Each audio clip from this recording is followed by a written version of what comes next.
Ele tem um livro, lá dos anos 80, né? Trabalho e Reflexão. Sim. Bem interessante, que me marcou muito aquele livro, que na época ele começou a discutir a questão da perda da medida do trabalho. Sim. Né?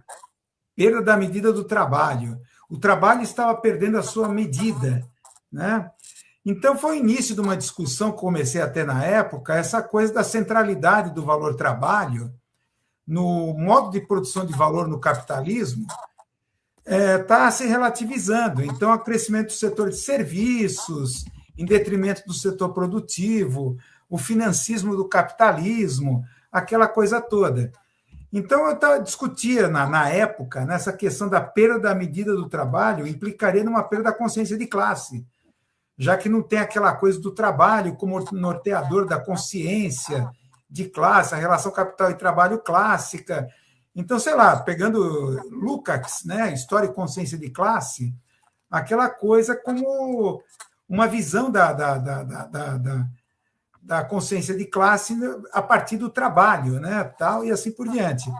Agora eu vejo, agora no século XXI, eu vejo essa coisa da perda da medida do valor do trabalho se realizando com a coisa da precarização, uberização. Você não se relaciona mais com o capital diretamente, mas com uma plataforma. Isso não implica numa dificuldade dessa consciência de classe, essa consciência revolucionária, esse diálogo que você está querendo fazer, que a Revolução Brasileira está querendo fazer com os brasileiros que não têm saúde, educação, tudo pauperizado, precarizado, inclusive o próprio trabalho. Se você ainda está perdendo aí o trabalho como medida da consciência de classe, já que a coisa ficou fragmentada nessa coisa que é o cimento ideológico, a individualidade, a meritocracia e tudo mais. O coach motivacional, de uma coisa que está fragmentada e dispersa. Né? Como é que você vê essa questão, Nildo? Bem, agora gostei, porque o caldo vai engrossar do ponto de vista teórico. Lá atrás, o Gianotti enterrou, junto com Marilena Chaui e agora com Vladimir Safatri, a melhor tradição filosófica da USP. E eu podia abundar sobre isso, mas tinha uma filosofia voltada para as questões nacionais, muito importante. Essa gente entrou flertando com o marxismo. E Gianotti, sempre o mais desinibido, já lançou esse livro que você faz menção, que marcou uma certa época em círculos muito pequenos. O último livro dele que eu li foi Uma Certa Herança Marxista, que é um livro em que ele já está muito mais desinibido, abandonou absolutamente tudo. Só que essa sacada de Gianotti vinha na prática de um texto lá atrás, se não estou equivocado, de 1968, de Habermas, Ciência e Técnica como Ideologia. Esse pessoal da USP, essa filosofia uspiana, ela vive de marmita requentada. É uma marmita requentada. Pega lá. Sai Alain Badiou, então eles pegam para cá. Sai Habermas, eles trazem para cá. A Marilena Chaui está casada com Spinoza há 200 anos.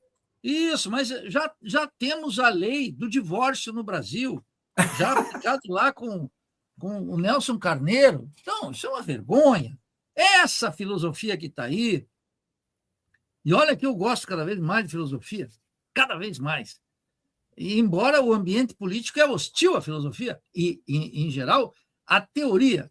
Então, ciência e técnica como ideologia, eu trabalhei bem na minha tese de doutorado, esse texto, né?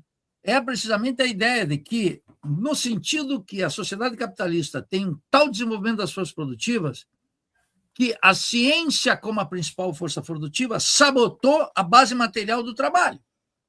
E que, portanto, a centralidade do trabalho estava desaparecendo.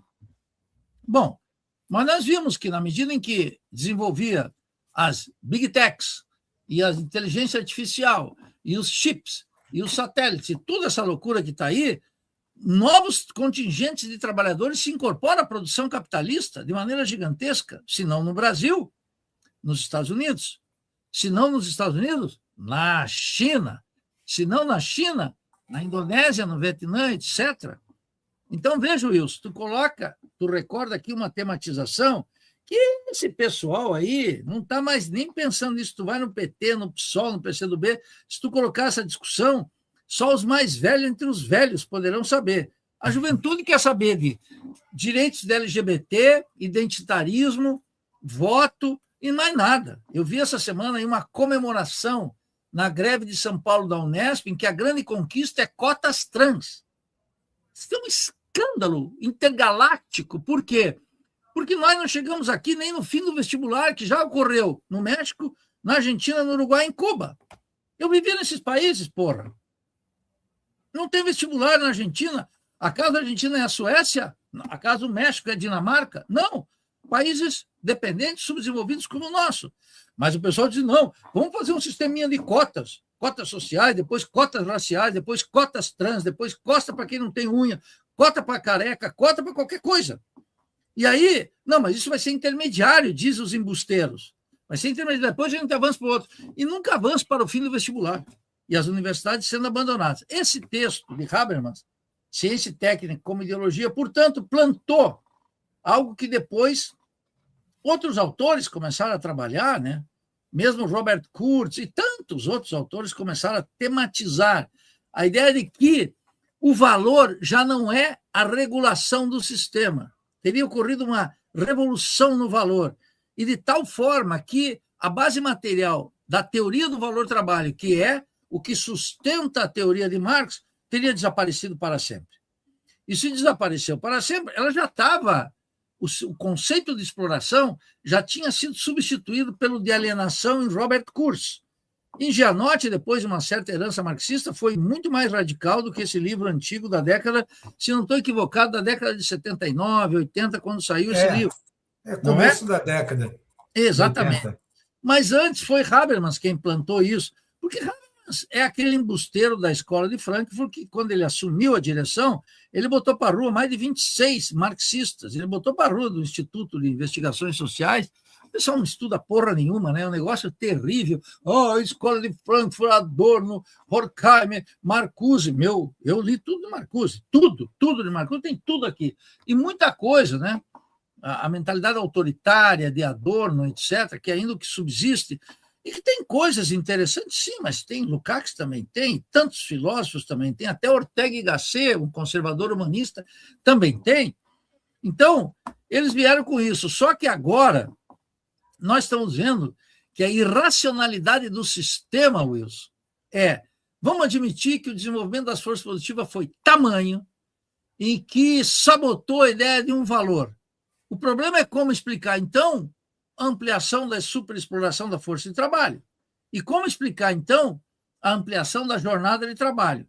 E como explicar, por exemplo, no caso brasileiro, por que a burguesia não adota uma escala 4x3?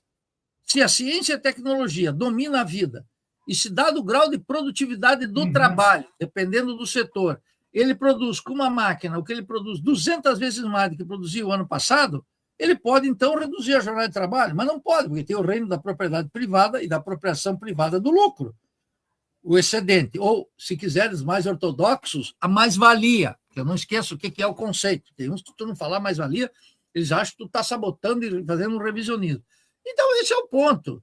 E na periferia capitalista, nessa vasta periferia capitalista, mas inclusive dentro dos Estados Unidos e dentro da Europa, as condições de exploração da força de trabalho aumentaram ainda mais. E a classe trabalhadora numericamente aumentou mais. Esse é o ponto. Então, isso demanda uma grande revisão, você recorda bem, por isso que, mais do que me ofender com essa tua questão, tu me dá um prêmio, porque isso permite a gente... Estou recuperando o Gianotti aqui. Não, mas pode colocar esse sujeito... essas modinhas paulistas, né? Gianotti é um horror. Foi um horror em tudo. Fez muito mal para a USP, para a filosofia da USP. É um escândalo. Mas me lembro não esqueça, hein? Não esqueça. Me lembro de histórias do Gianotti. Não esqueça que ele chegou, ele ficou famosinho pelas mãos do PSDB, hein?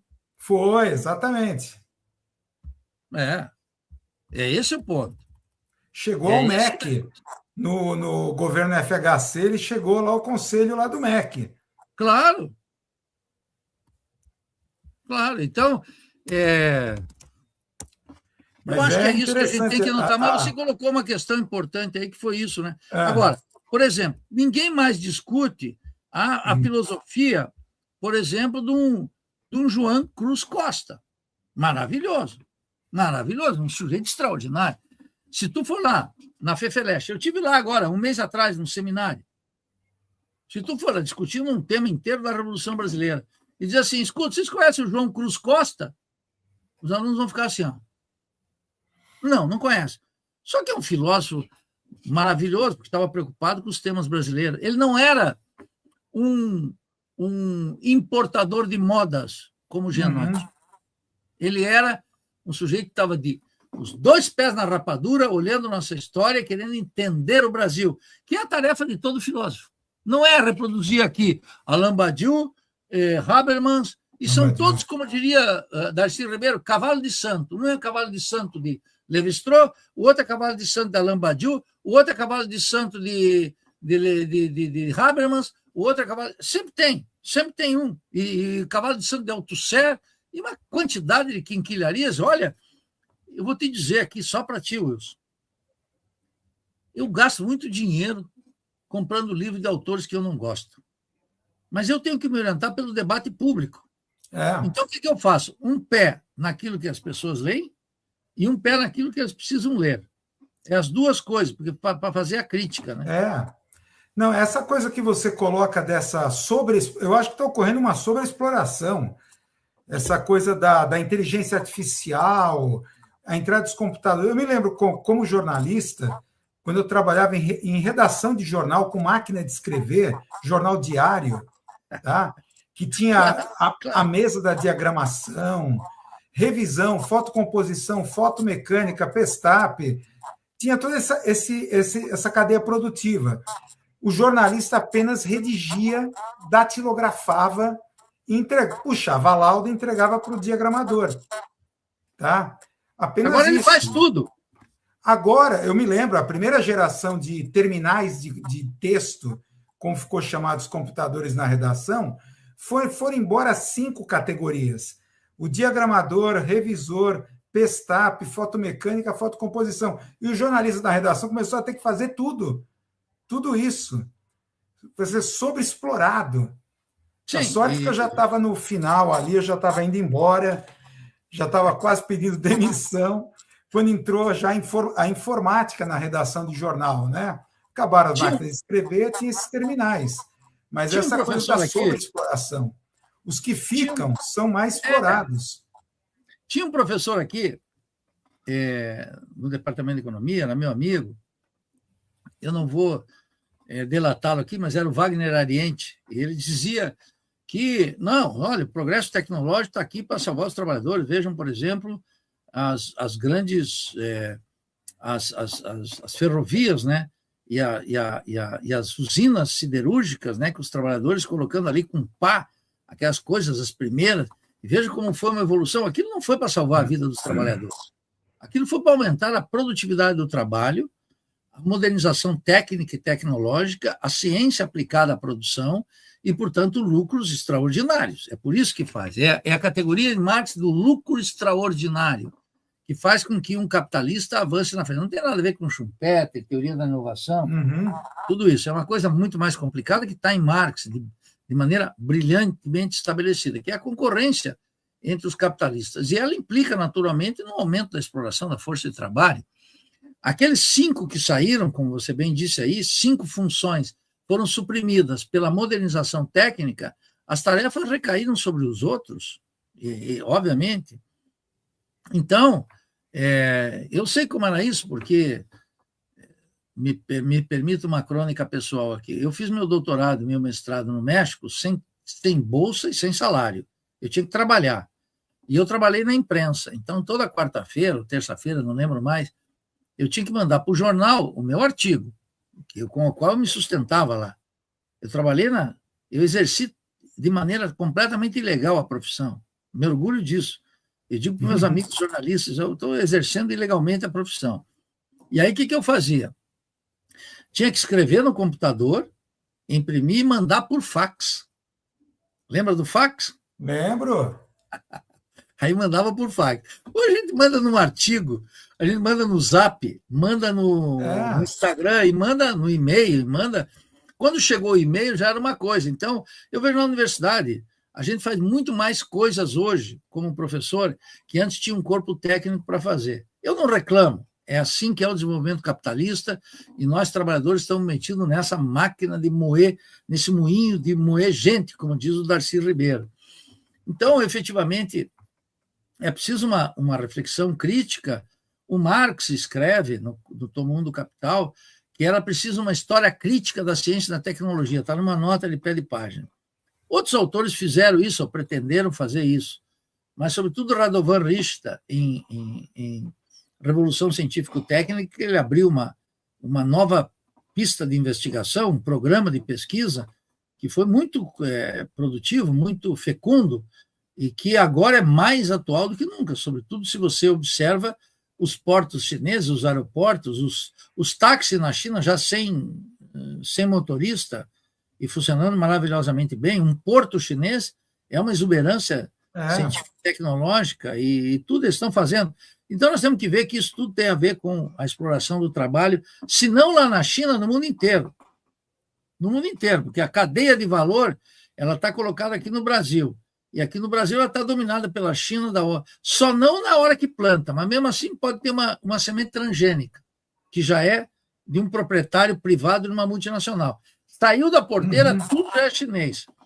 Caminhão, ferrovia, e como eu aprendi, né, estudando a história do desenvolvimento capitalista na Argentina, os proprietários de terra lá na Argentina, já no século XIX, eles tinham aquela pampa úmida que era maravilhosa para trigo e para carne, né, Wilson? E eles não determinavam o preço, porque os ingleses tinham a ferrovia. Então, quem estabelece a ferrovia, estabelece o preço da carne e da soja e da coisa. Porque, senão, eu deixo apodrecer lá, num silo. Como é que vai fazer? Então, já. E aqui a China, contra o desenvolvimento capitalista das multinacionais, etc., já estão estabelecendo o preço. De tal maneira que determinam qual é a parte da renda da terra que fica com qualquer um. E é assim que está funcionando, cada vez mais. Mas essa é uma reflexão que nós estamos fazendo aqui, Wilson, que ela é impensável num sindicato e num partido político. Hein? Pois é. Pragmatismo político, né? Não, pragmatismo não. É uma cumplicidade que, olha, eu estou de acordo contigo. Cumplicidade, né? É uma safadeza, porque é o desprezo pela teoria, em alguns casos o horror à teoria, é que fundamenta, entre aspas, fundamenta essa cultura facebookiana, essa cultura de youtubers, essa cultura de Twitter, essa cultura de Instagram, que quase não tem um espaço para uma observação crítica. Quem é que vai lembrar Gianotti e Habermas e ciência e técnica como ideologia num debate, como se levantou aqui? Pois é. Bom, uma última pergunta eu queria fazer aqui, já estamos já no alongado da hora e tem que rolar aqui, tem mais conteúdo aqui nessa live. Você está falando dessa coisa da necessidade da filosofia, do debate teórico, tal, etc. Como é que você vê? Já me fizeram essa pergunta, ainda não soube responder com propriedade. Esses chamados cybercomunistas que estão surgindo na internet, esses sites, discussão, Jonas Manuel e tantos outros, né? Até eu vejo assim, até certas discussões até mais tentam, né, ser denso, mas genericamente eles são chamados de cybercomunistas. O que você acha desse revival de Marx? Eu sabia que era web comunista, cybercomunista, eles estão agringalhando, cybercomunista, ficando cada vez mais from United States, you know?